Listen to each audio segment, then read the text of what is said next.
অবশেষে ক্রিকেটে ফিরতে যাচ্ছেন সাকিব আল হাসান। সব ঠিক থাকলে পিএসএল এ লাহোর কালান্দার্সের হয়ে বাকি ম্যাচগুলোতে মাঠে নামবেন সাবেক বিশ্বসেরা অলরাউন্ডার। সময় সংবাদে এই বিষয়টি নিজেই নিশ্চিত করেছেন সাকিব। গেল ২০ মার্চ সুখবর পান সাকিব আল হাসান। বোলিং অ্যাকশন পরীক্ষায় উত্তীর্ণ হন সাবেক টাইগার অধিনায়ক। এরপর থেকে অপেক্ষা কবে আবার চিরচেনা ২২ গজে ফিরবেন মিস্টার ৭৫।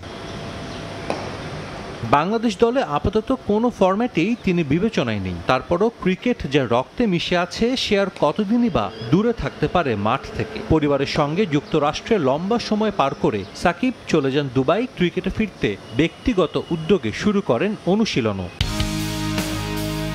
অবশেষে সুখবর পেলেন সাবেক বিশ্বসেরা অলরাউন্ডার। ভারত পাকিস্তান সংঘাতের পর ১৭ মে শুরু হচ্ছে পাকিস্তান সুপার লিগ, যেখানে লাহোর কালান্দার্স দলে ডাক পেয়েছেন সাকিব। সব ঠিক থাকলে প্রায় ৬ মাস পর ক্রিকেটে ফিরছেন Shakib.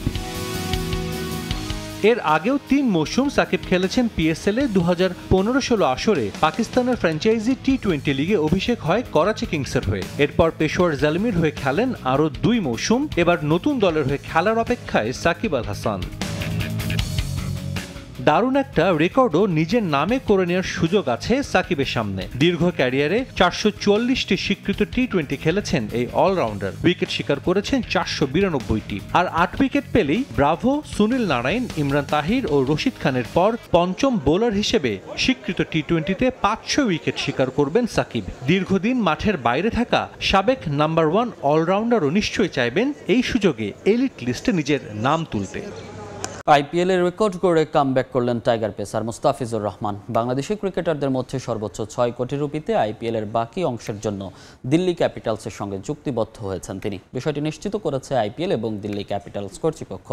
Australian batter Jake Fraser ম্যাকগার্গের পরিবর্তে তাকে দলে ফিরিয়েছে দিল্লি। ব্যক্তিগত কারণ দেখিয়ে আইপিএল এর বাকি অংশে না খেলার সিদ্ধান্ত নিয়েছেন ম্যাকগার্গ।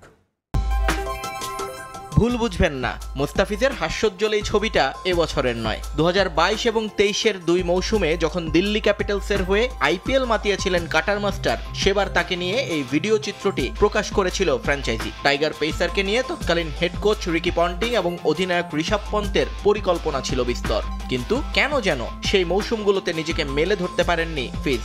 ফলাফল ২৩-এর পর তাকে আর নেয়ার চেষ্টাই করেনি দিল্লি। পরের মৌসুমে চেন্নাই সুপার কিংসের হয়ে দারুণ কামব্যাক করেন মুস্তাফিজ। ধোনির পরিকল্পনায় দুর্দান্ত সময় কাটান কাটার মাস্টার, কিন্তু এরপরও ২০২৫ আইপিএল এর মেগা নিলামে অবিকৃত থেকে যান মুস্তাফিজুর রহমান। আগে খেলা কোনো দল তো দূরে থাক, নতুন কেউই আগ্রহ দেখায়নি সাতক্ষীরা সাইনাইটকে নিয়ে। অনেকেই ধারণা করেছিল আইপিএল স্বপ্ন সেখানেই ইতি মুস্তাফিজের। কিন্তু কথায় আছে না, রাখে হরি মারে কে। যুদ্ধ সবার জন্য দুর্ভোগ বয়ে আনলেও ভারত পাকিস্তান সাম্প্রতিক অস্থিরতায় লাভই হলো মুস্তাফিজের। হঠাৎ করে বন্ধ হয়ে যাওয়া আইপিএল আবারও শুরু হচ্ছে ১৭ মে, কিন্তু যুদ্ধাবস্থা থেকে একবার বেরিয়ে যাওয়া অনেক বিদেশি ক্রিকেটার আর ফিরতে চাচ্ছেন না আইপিএলে, যে কারণে নতুন করে ক্রিকেটারের খোঁজে নেমেছে ফ্র্যাঞ্চাইজিগুলো। সে ধারাবাহিকতায় মুস্তাফিজকে দলে ভিড়িয়েছে দিল্লি ক্যাপিটালস। কাটার মাস্টারের ভিত্তিমূল্য ছিল ২ কোটি রুপি, কিন্তু আরও কয়েকটি ফ্র্যাঞ্চাইজির আগ্রহের কারণে শেষ পর্যন্ত ৬ কোটিতে দফারফা করে দিল্লি। মূলত আগের নিলামে ৯ কোটি রুপিতে কেনা অস্ট্রেলিয়ান ক্রিকেটার জ্যাক ফ্রেজার ম্যাকগার্কের পরিবর্তে ফিজকে দলে নিল ফ্র্যাঞ্চাইজিটি। এর ফলে টাকার অঙ্কে আইপিএলে খেলা বাংলাদেশিদের মধ্যে মুস্তাফিজই হতে যাচ্ছেন সর্বোচ্চ পারিশ্রমিক পাওয়া ক্রিকেটার। এর আগে ২০০৯ সালে মাশরাফি বিন মুর্তজাকে $৬ লাখ কিনেছিল কলকাতা নাইট রাইডার্স, যা তখনকার মুদ্রা বিনিময় হার অনুযায়ী ছিল ৪ কোটি টাকা। এদিকে মুস্তাফিজুর রহমানকে নিয়ে তার দল দিল্লি ক্যাপিটালস আনুষ্ঠানিক ঘোষণা দিলেও কিছুই জানে না বিসিবি। আইপিএল খেলতে অনাপত্তিপত্রের জন্য আবেদন করেননি কাটার মাস্টার। আরব আমিরাত সিরিজের স্কোয়াডে থাকায় দিল্লির পরের ম্যাচ খেলতে পারবেন না এই পেসার। এই সিরিজ শেষেও ভারত যেতে পারবেন কিনা তাও নিশ্চিত নয়। আইপিএল নিয়ে বাংলাদেশিদের আগ্রহ যখন শূন্যের কোটায়, তখন আলোড়ন তুললেন মোস্তাফিজুর রহমান। নিলামে অবিকৃত কাটার মাস্টারকে ফ্রেজার ম্যাকগার্গের বদলি হিসেবে দলে ভিড়িয়েছে দিল্লি ক্যাপিটালস।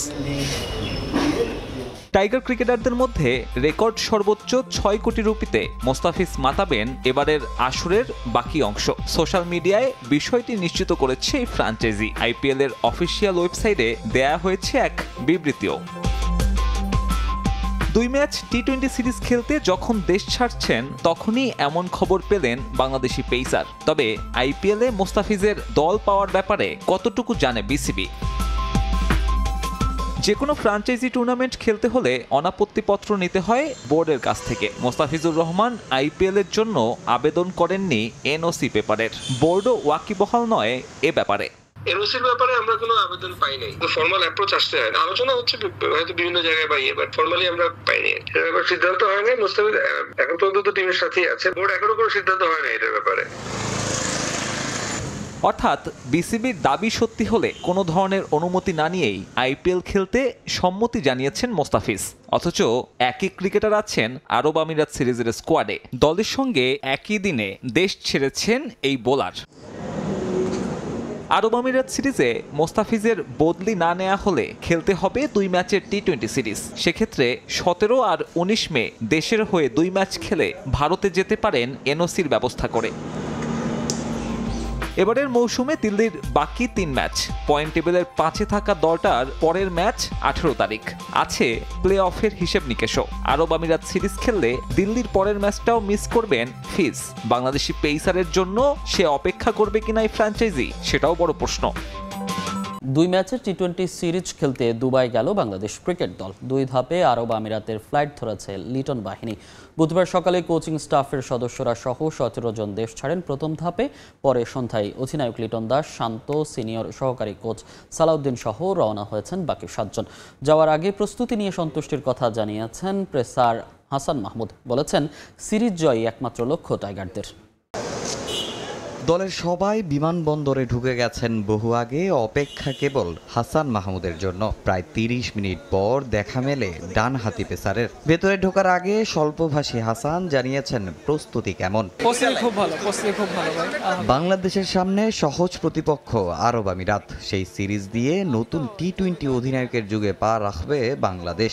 এ সিরিজে জয় পাওয়াটাই একমাত্র লক্ষ্য হাসানের। আশার বাণী শুনিয়েছেন পাকিস্তান সিরিজ নিয়েও। প্রত্যাশা এখন আমরা জিতে আসবো ইনশাআল্লাহ। আর কিছু পাকিস্তান সিরিজটা আছে, ওটার জন্য যদি হয় আর কি, সেই ক্ষেত্রে আপনাদের কি চাওয়া থাকবে? আমরা সিরিজ জেতার চেষ্টা করবো ইনশাআল্লাহ।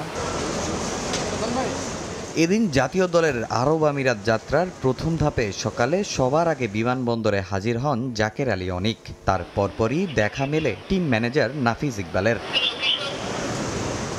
সকালের ফ্লাইটে আরব আমিরাতে গেছেন দলের মোট 17 সদস্য। সহ অধিনায়ক শেখ মেহেদী, পারভেজ ইমন, তানজিদ তামিম, শামীম পাটোয়ারিরা বিসিবির গাড়িতে আসেন একসঙ্গে। রিশাদ হোসেন, নাহিদ রানাও আরব আমিরাতে গেছেন প্রথম বহরে। এ দুজন কদিন আগেই পিএসএল থেকে ফিরেছেন দেশে। সেখানে ম্যাচ খেলার সুযোগ হয়নি নাহিদ রানার, তবে বেশ ভালো অভিজ্ঞতা হয়েছে রিশাদের। যদিও পুনরায় সেই টুর্নামেন্ট শুরু হলেও তাদের না যাওয়া অনেকটাই চূড়ান্ত। এই 2 সিরিজে তাদের কাছে বড় প্রত্যাশা বাংলাদেশ টিম ম্যানেজমেন্টের। এরপর দেখা মেলে হেড কোচ ফিল সিমন্সের। দায়িত্ব নেয়ার পর তার অধীনে তেমন কোনো সাফল্যই পায়নি টাইগাররা। তাই এই 2 সিরিজ বড় চ্যালেঞ্জ তার কাছে। গণমাধ্যম এড়িয়ে এয়ারপোর্টে ঢোকেন তানভীর ইসলাম। নাসুমের জায়গায় দলে সুযোগ হয়েছে তার। হয়তো পারফর্ম করে গণমাধ্যমের সামনে আসতে চান টাইগার স্পিনার। আগামী 17 মে থেকে শুরু হবে আরব আমিরাতের বিপক্ষে টি-20 সিরিজ। সেখান থেকে 5 ম্যাচের টি-20 সিরিজ খেলতে পাকিস্তান যাওয়ার কথা রয়েছে।